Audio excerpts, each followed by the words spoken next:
So I think their marriage is really based a lot on mutual love and caring and shared intellect and adventure. They commit themselves to all the things that they take on, whether it's their friendships, their work, their volunteer work, their family, and of course their marriage. My mother was born in Lima, Peru, and my dad was born in Prague. My parents met at a wedding, and my mother was a bridesmaid, and my dad was an usher. Mom was at Wellesley, and Dad was at MIT. The school broke for the summer. Dad tells me that Mom remained in his mind throughout the summer, and when he came back in the fall to go back to school, he looked her up. Wellesley had a fundraising day where all the girls went apple picking. There was a picture of her taken holding a bushel of apples on her shoulder that then appeared in the local newspaper. And seeing this photograph reminded him of how beautiful she was, and that's how it all began. Their marriage is a meeting of the minds, that they are two very intellectual, academically oriented people who are absolutely compatible on that front. And I think that's one of the forces that has kept them together for so long, that they're both very curious, they're very interested in a wide variety of things, and they love to discuss and debate those things together.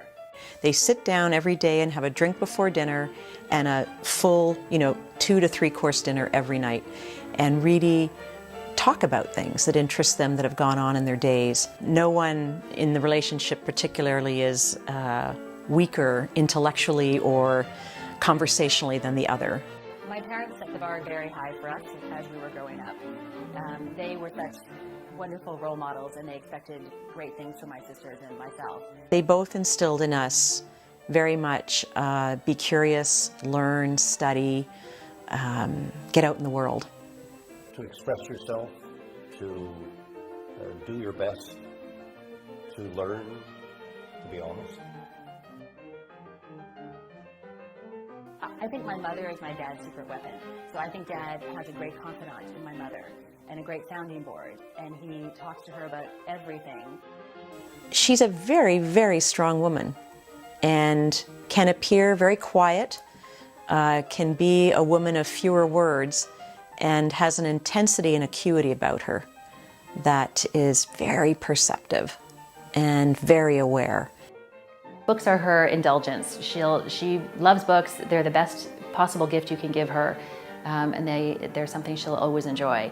She chaired the Ontario Arts Council for years, and really that was her own journey, I would say, into really becoming actively engaged in the visual and performing arts. My mother spent many, many hours doing her volunteer work and took it very seriously, and it was a job for her, and she was excellent at it.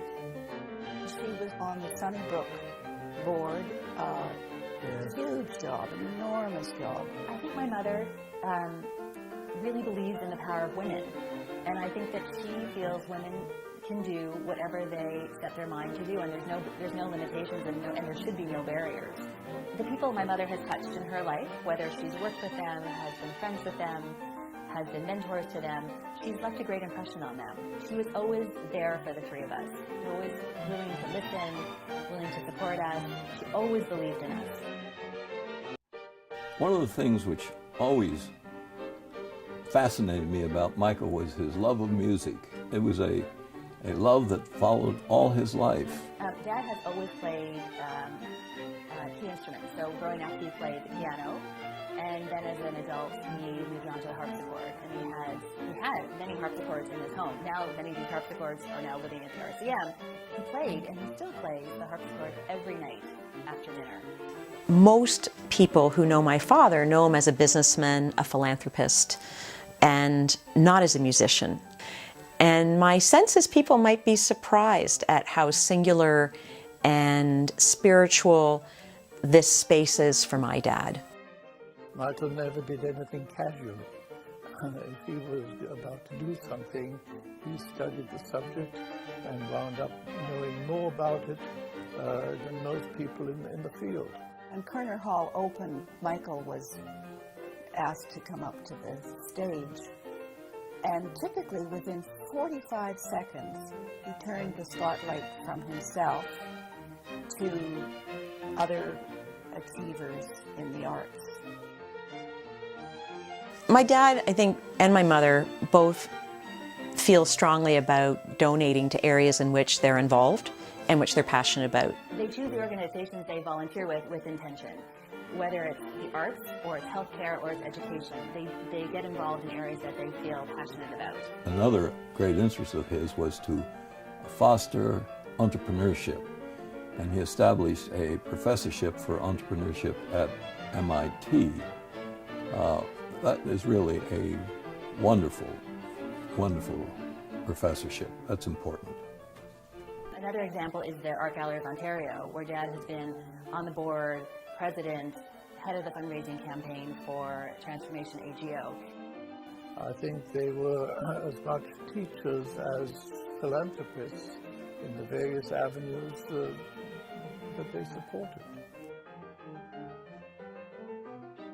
I think both of them, each in his or her own way, were really introduced at a young age to some form of the fine arts, and they carried that with them. It's been a long, long love affair for both of them.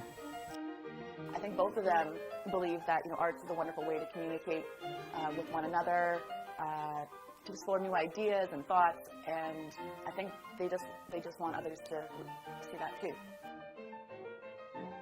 And they love travel, and particularly they've done a lot of traveling to Europe, and then in the last number of years to Asia.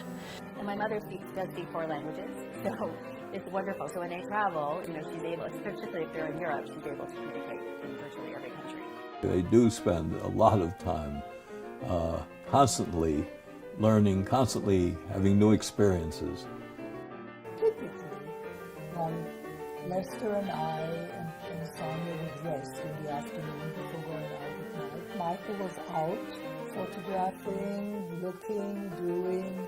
My parents had a house in Florida which they built 35 years ago, and it is all of our favorite spots. The home is big enough that families can visit. And having a beach out your door is a great way for grandchildren to visit. It was a great way to spend time with my parents, and it was a wonderful way to have the children there, but lots of outside space. My parents have always loved a good glass of wine, and back in the 70s, my dad invested in a vineyard in Saint-Emilion in France. And have really fond memories of drinking red wine, yes, at a very young age, cycling through vineyards, exploring old caves, visiting many villages, and just the adventures we had in France. My parents are wonderful grandparents. They love their grandchildren, and I think their grandchildren are their greatest legacy. I know our family crest on the Kerner side says truth prevails. That is absolutely evident. I mean, how can you be in a relationship for 60 years if you're not completely and fully honest? Omi and Gramps' ongoing commitment to the art has always inspired me. Even a few months ago, Gramps has shown me all the writing he'd done for his catalog for the Royal Conservatory of Music. He had so much energy while showing me all the illustrations and photographs that had gone into the book. Omi's been really strong, and she's been there for us, and she's been a consistent presence. And when I look at Omi, I see parts of my mom and her, and it really is, it's so special. The opportunity to get to see Gramps every time he comes down to MIT to go to the corporation meetings was just being able to talk to Omi about poetry and the books I was reading, and her picking up this book of poetry by Szymborska, and us being able to talk about some of the things I was reading in there. Omi, I remember when I was 15 and into some darker music, and we listened to an album by Tool on the living room stereo. I was surprised and delighted. Most elders would not be able to keep an open mind to this music. Gramps, I remember fondly sneaking to the door of your music room in Florida to watch you become one with your harpsichord. A truly wonderful scene. I relished the complete concentration and devotion to the mastery of that instrument. Let's go. Happy anniversary, Omi and Gramps. I like Omi because she helps me read and she reads to me. And we like her because she's really nice to us. Gramps plays music and it makes me feel happy. On a harpsichord! Yeah. We're not allowed to touch it.